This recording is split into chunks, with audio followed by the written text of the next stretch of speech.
Olá, estamos começando mais um episódio do Revista da Tarde nesta semana. Que bom que você está acompanhando aí com a gente toda essa conversa sobre direito imobiliário e nós estamos aqui com um especialista na área, que é o Dr. Vinícius, e ele vem então para nos trazer muitas dicas. E hoje nós vamos falar sobre planejamento, sobre imóveis, então fica ligado com a gente aqui nesse assunto.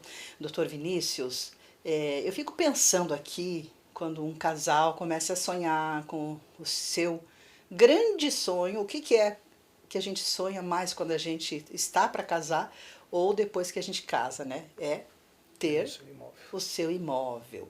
Muitas vezes a pessoa pode até alocar, ok? E muitas vezes ela tem a condição de adquirir, de comprar esse imóvel.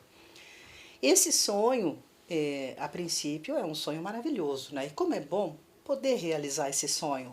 Mas muitas vezes o sonho pode se transformar num pesadelo, né? Se não tiver alguns cuidados. Então, por isso que eu queria, por favor, que você explicasse para a gente quais os cuidados, quais os passos essenciais nesse processo, né, da compra desse imóvel, a busca até a assinatura do contrato. O ideal é você tomar alguns cuidados, tá, Clarice? A gente tem que verificar junto à matrícula se esse imóvel pertence realmente ao vendedor, se ele não tem nenhum ônus real, né? Muitas vezes o vendedor coloca o imóvel à venda e não está no seu nome. Tá? Eu mesmo este ano comprei uma sala comercial e antes de comprar essa sala comercial, eu ia adquirir outra. Quando fechamos o negócio, que íamos dar início aos documentos, não estava o nome dele. Né? Então, eu disse, olha, seu imóvel não está do seu nome, mas eu regularizo. Não, até você regularizar, nós vamos demandar tempo, você precisa pagar impostos que você não pagou. Então, o ideal é você se atentar ao fato seguinte, o corretor, ele geralmente pegou o imóvel, ele não sabe se o imóvel está redondinho, como diz no ditado, né? Ele não tem essa acuidade de procurar ver se o imóvel está livre para ser vendido.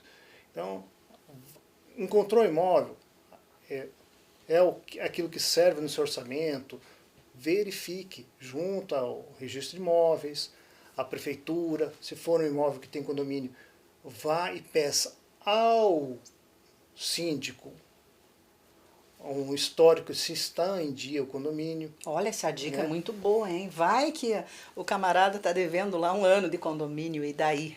Isso onera na hora de comprar. Né? Você pode negociar no preço, mas você vai precisar ter essa segurança. Né?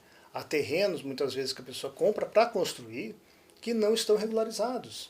Isso é Né? importante Então, o também. terreno para construção é muito importante você ver se a matrícula, a área dele corresponde na prefeitura àquilo que está na matrícula. Porque, Certo. por incrível que pareça, Clarice, os registros de imóveis não conversam com a prefeitura. Mas Então, isso é muito complicado. isso é perverso, porque às vezes nós compramos um imóvel, ele está com a metragem errada, né? Isso afeta um negócio para você vender, para você construir, né? A necessidade de que ele esteja regular para você fazer uma construção, uma reforma, né? Então, o imóvel tem que estar realmente correto, arrumado, tanto na prefeitura, condomínio, registro de imóveis, né? São coisas complicadas, né? Via de regra, um bom advogado consegue te auxiliar num papel desse, correr atrás, consultar pessoas que saibam o que está fazendo. Não é por maldade, o corretor ele quer vender. Uhum. Mas hoje a legislação impõe ao corretor de imóveis uma corresponsabilidade também. Isso é muito Sim. bom. Então, mas não é o suficiente. Você precisa se atentar a todos isso. Se o imóvel realmente está em condições de ser vendido.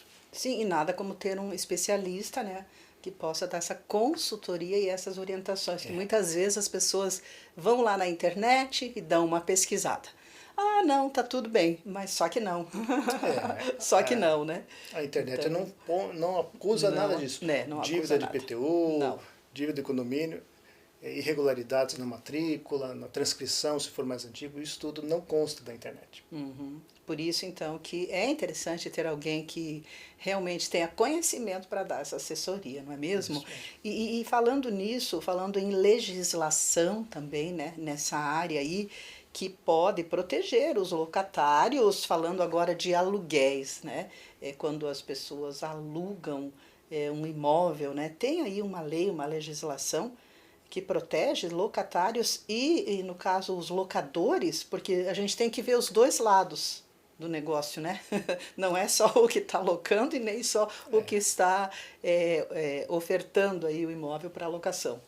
Isso é uma coisa, essa lei que nós temos aí, a 8.245, ela é de 1991, tá? Já passada 30 anos.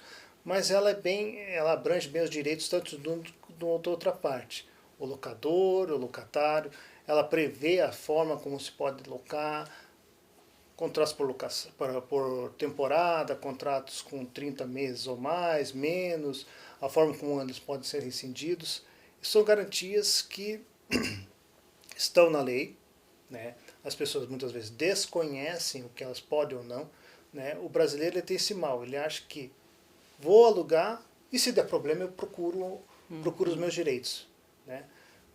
Então é bom também atentar quando do contrato de locação, o tempo que vai ser, a forma, como a garantia, né? Se é uma seguro-fiança, se ele é o fiador, como é que vai ser feito, se é exigido ou não a garantia. Há Certo. Contratos que as pessoas não procuram se garantir, o locador não procura se garantir, no caso de uma eventualidade da pessoa não poder pagar.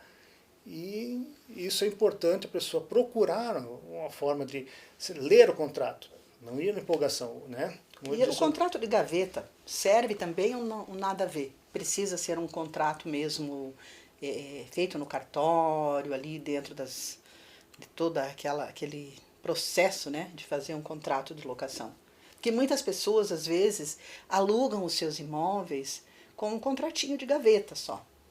Não é mesmo? É uma coisa assim, é meio que conhecido, então não vou lá fazer aquele contrato oficial. A locação, via de regra, não é registrada da matrícula. Né? Você não faz um contrato tão formal. Você reconhece firma, né?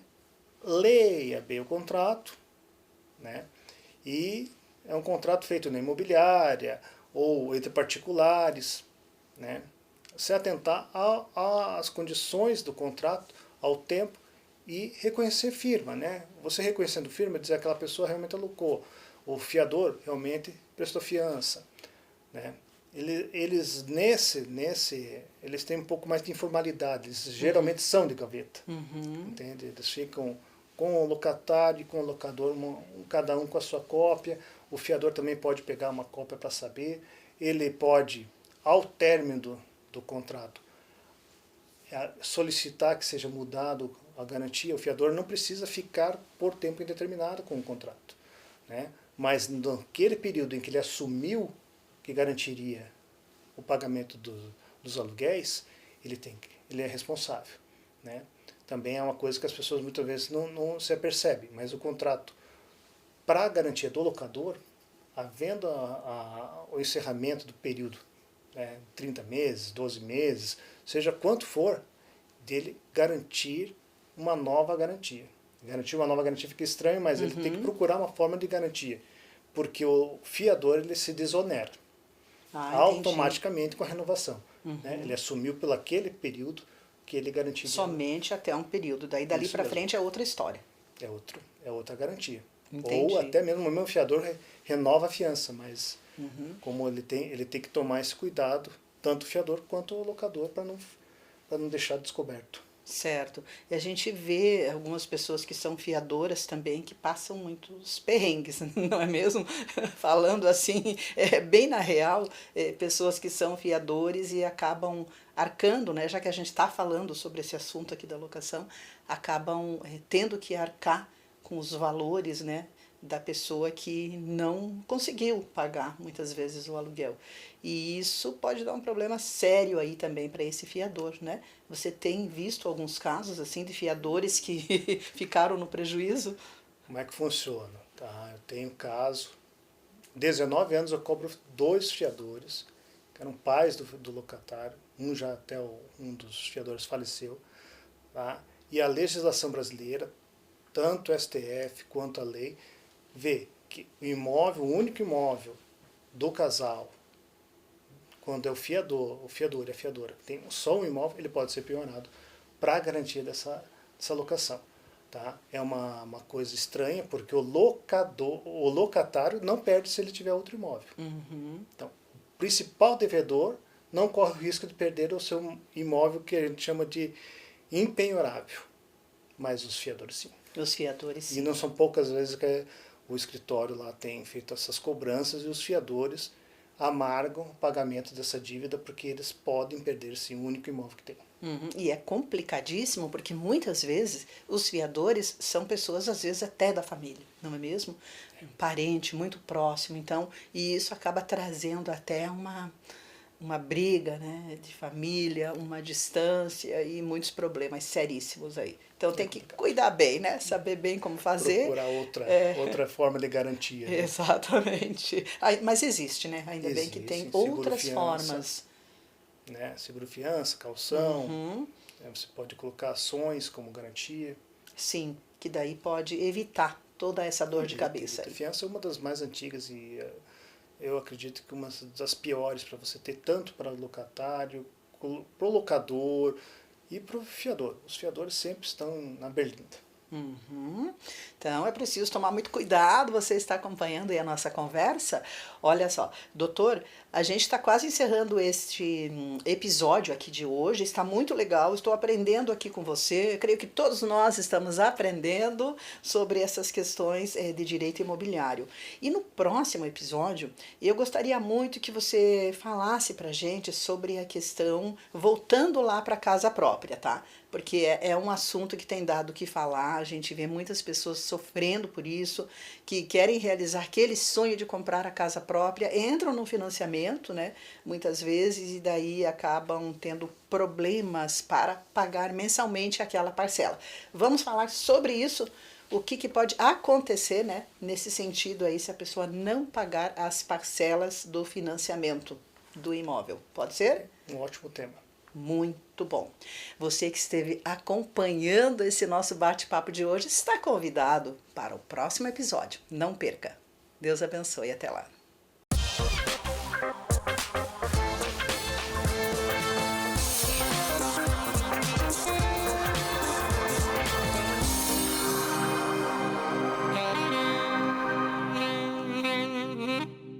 Em um mundo onde cada segundo conta, a Ótica Disque Óculos chega até você trazendo a experiência de visão perfeita diretamente para a sua porta. Ótica Disque Óculos, sua ótica o tempo todo.